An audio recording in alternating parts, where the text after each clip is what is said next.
저는 그 국가 여부를 떠나서 네. 이 블록의 시대를 앞서 국방 관련해서 말씀드렸지만 투자를 하려면 이제는 탈한국, 그러니까 한국인이어도 당연히 탈한국에 해야 되고 예. 그게 꼭 미국 기업이 아니라 관련되는 산업의 탑에 있다고 한다면 ASML 같은 거? 무조건 네. 투자를 해야 된다.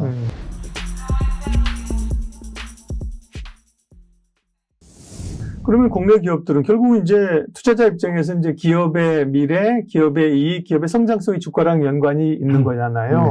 지금 말씀하신 그런 블로커라든지 혹은 비관세 장벽의 강화라고 하면 미국이나 유럽으로 직접 진출하는 방안, 그런 기업, 살아남을 수. 그 다음에 또 원자재 전쟁이 일어나고 있지만 원자재를 확보하는 노력 기업 이런 쪽을 주목을 해야 되겠네요. 네, 맞습니다. 근데 그 지금 말씀해 주신 부분이 정답인데 공통점은 뭐냐면 현지 진출이라는 겁니다. 다 현지 진출이고 현지에서 기업은 당연한 것이고 거래하는 상대 기업은 당연한 것이고 정부와의 친밀도가 높아야 된다는 것이기 때문에 이게 이제 블록화가 형성되면서 나타날 수 있는 이제 강론적인 현상들 중에 하나인데 블록이 되면 국가들끼리 블록이 형성이 돼서 그들끼리 또 뭉치는 것 같지만 내부에서 각 국가 내에서는 또 블록이 형성이 됩니다. 그래요?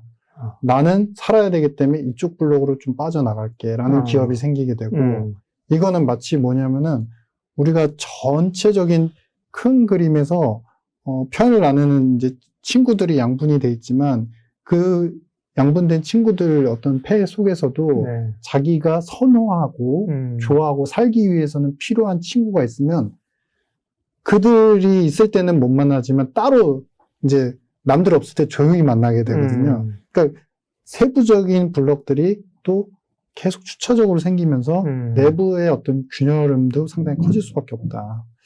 너무 이제 부정적으로 말씀드려서 죄송스럽긴 하지만 이러한 양상의 기류가 지금 눈에 띄고 신호들이 오고 있기 때문에 그거에 대한 대비책과 그에 대한 강한 어떤 경계심을 갖고 앞으로의 투자든 어떤 기업 생활이든 어떤 모든 부분에서 그런 전략적인 마인드가 상당히 필요한 시점이다라는 생각입니다. 그러면 이제 마지막으로 좀 구체화해서 투자자 입장에서 그런 것들 이제 전반적인 상황은 안 좋지만 그 가운데서도 또 예를 들면 2차 전지도 지금 IRA 때문에 확연하게 부각되는 쪽은 주가가 날아가고 그죠? 같은 2차 전지 속해 있어도 옛날에는 갔다가 지금은 그런 거에 소외받으면서 이제 차별화가 되잖아요.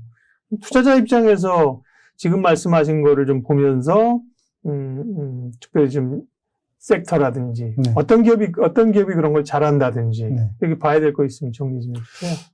이러한 블록에서 내부적인 균열, 블록의 여파 이런 거에 무관하게 공통적으로 이러한 블록 시대에 성장할 수 있는 상황은 딱 있습니다.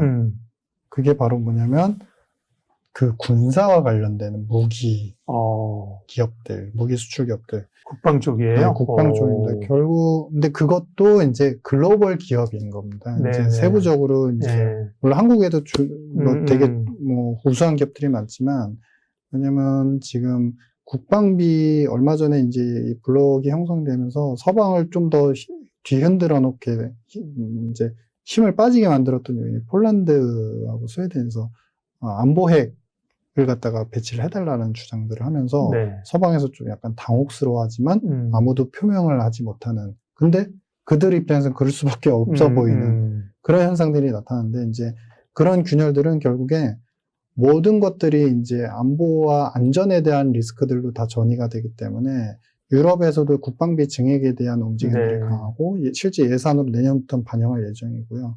다른 국가들도 마찬가지일 겁니다. 그렇기 때문에 글로벌 무기 관련되는 이제 생산 기업에 대해서는 우리가 좀 장기적인 시각으로 좀 관심을 가져볼 필요가 있다.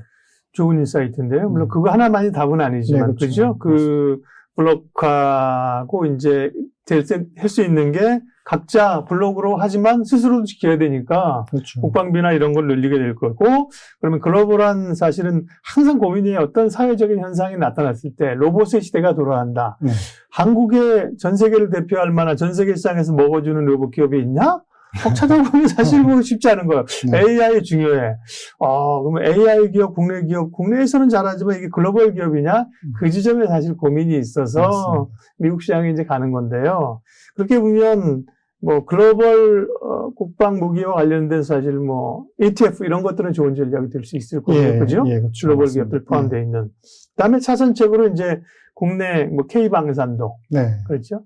일부 조금 더 좀. 일부 갈 수 있는 네. 네, 그런 고민들이 있습니다. 그래서 참 우리가 한국에 살고 한국 주식시장에 투자하지만 글로벌 투자를 또 해야 되는 이유가 그러니까 포션 자체도 그죠? 시가총액이 뭐 우리 시장이 매우 작지만 네. 핵심 기업들이 다 미국에 있기 때문에 맞습니다. 그런 것 같아요. 주변에서 박사님 미국 투자 좀 해야 됩니까? 지금 물어보시면 뭐라고 대답하세요? 저는 그 국가 여부를 떠나서 네.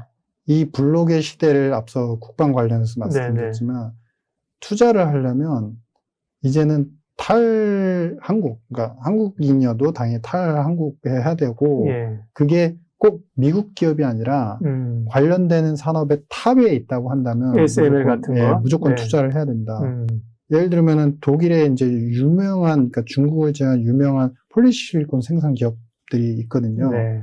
그러면 거기에 투자를 해야 되는 것이고 예전처럼 이제는 블록이 형성되고 자본시장의 어떤 통제 교류가 더 강화될 그런 조짐 상황에서는 이 산업이 좋으면 우리나라의 이 산업도 수혜를 볼 거야라는 네. 연쇄적인 어떤 수혜, 베너핏, 낙수 효과는 사실은 제한이 될 수밖에 없기 때문에 더 철두철미하게 국가 기업에 대해서 1등 회사를 더 찾아나가야 된다.